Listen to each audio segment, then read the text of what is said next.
Good afternoon, YouTubers. What we'll be doing today is we'll be changing out the ignition switch on the 2004 Dodge Ram 1500. We have to change this out because the AC blower stopped working not unless the steering wheel was in the down position on the tilt. After further inspection of it, we found out that it was burnt. This here is the new one. This here is a standard product. Part number is US 351, and it ran me about $35 at our local hardware place, our automotive place. So, first step first, definitely unhook your battery, and we're going to remove the plate that is below the steering wheel. There's two T20 screws, one there and one there. We're going to take those off. I'll be right back. Okay, now that both screws are loose, see that's a little loose like that. Come up over here, reach up next to the corner, and pull it off. You'll see that there's a little tab right there that clips in. There's going to be another one on the other side. It just comes off. Place that part out of the way. Now, this is what it looks like with the cover off. Okay, next part that we remove is the tilt lever. If you just take and give it a little force, it should just pull straight off, just like that. Okay. Then next, we're going to be removing 3 Torx heads. First one's going to be right here. Be using a T15, and then one here and one here. Once that is loose, this whole portion right here will become loose, and we'll be able to separate it off of the steering column.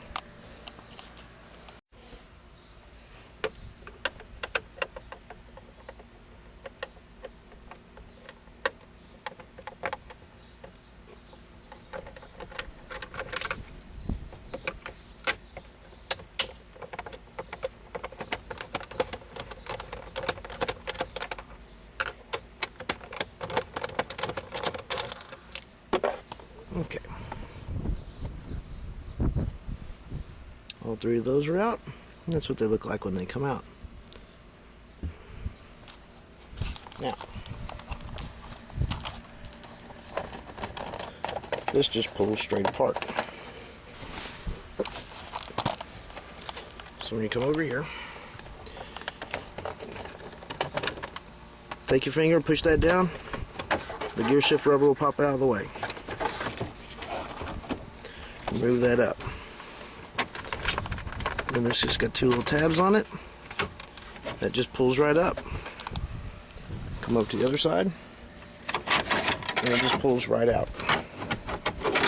Just like that. Now the bottom portion, we have to be cautious of this little handle here. Got to make a way for it. And your ignition, your lock assembly. So just put your thumb in there, pull back a little bit over that. That pops straight off, just like so. Alright, now, this is what it'll look like with it off. And this little doodad right here is going to be our ignition switch. This is our faulty product. Like I was saying before, we determined that for the AC blower to be blowing, it would not blow with the steering wheel in this up position. We literally had to move it down into that position to have it work. So this is faulty and burned. Okay, next step that we're going to do is we're going to get our tilt mechanism out of the way so that we can gain access to our ignition switch. First thing that we want to do, if you notice, there's wiring that runs right up here. There's a screw that we need to get to right up in there. So if we take and just pull this wiring down,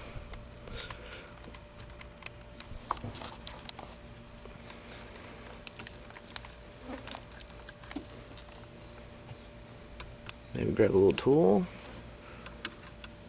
put it back up in there, got a little clip there. That little clip will go out of the way.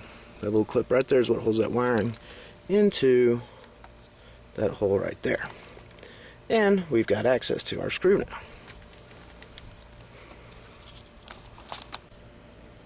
Okay, this is what your tilt mechanism is going to look from the bottom. There's two screws, one right here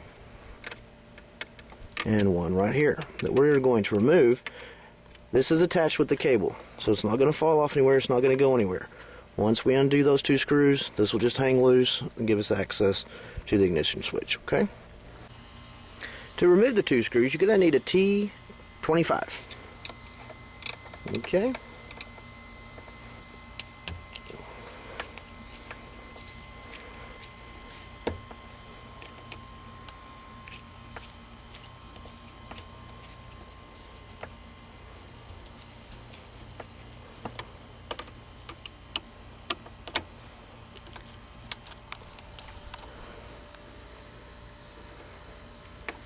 See how it gets to be loose? I left one of them a little tight in the back, just so it didn't fall all the way out just yet. I'll drop one screw out, and I'll go back and finish removing the other one.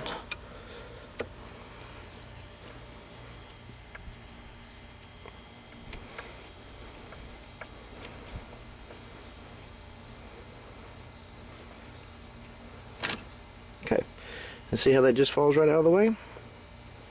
There we go. Now, so this is what it's going to look like with the tilt mechanism removed.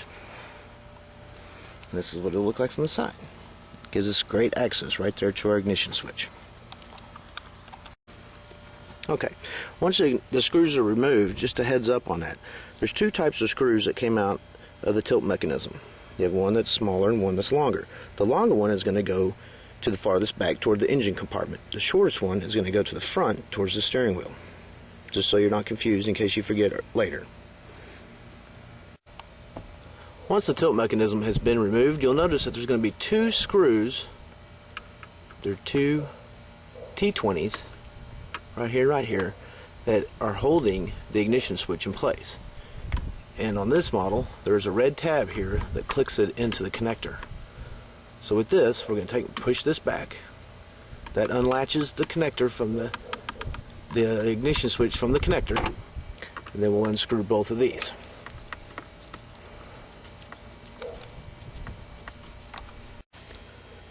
Once you have both screws removed, you'll notice that there's a black little tab that runs right here. You take your little hook tool or screwdriver or something, put it right there, that releases that latch, and that will slide right out. Once you get it out, the wiring down here, you can push it back a little bit, push straight down, come out. Now you have access to it. Now that's what it looked like with it removed from the column.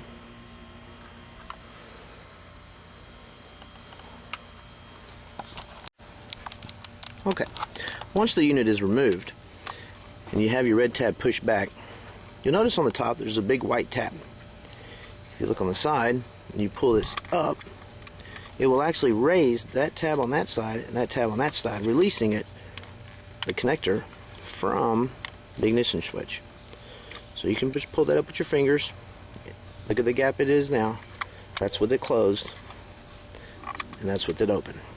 Then that allows you to remove the ignition switch from the connector. Once we remove the ignition switch, just as we suspected, the inside of it is completely burned. Both terminals at the very end are fried. You notice the black there. That's melting. Inside our connector, it's also burned. The two on the left. That's a burned connector. Then on the back side of that, if you look at the wiring itself, they are completely corroded and burned. So, we're going to have to end up getting a new wiring harness for this. In the meantime, we're going to put the other one in just to keep this truck on the road until I can get one ordered. I called the dealership about this as being a recall, and they said that there's no recalls for this 2004 model. You would think there would be. Okay. Well, YouTubers, that's the removal of the ignition switch on the 2004 Ram 1500. We removed the one that was burnt. I'm going to be replacing it with a good one. Right now, we're still waiting for the wiring harness to be delivered. But to install your ignition switch, just reverse the steps that we use to remove it. Thank you for watching, and stay tuned for further videos.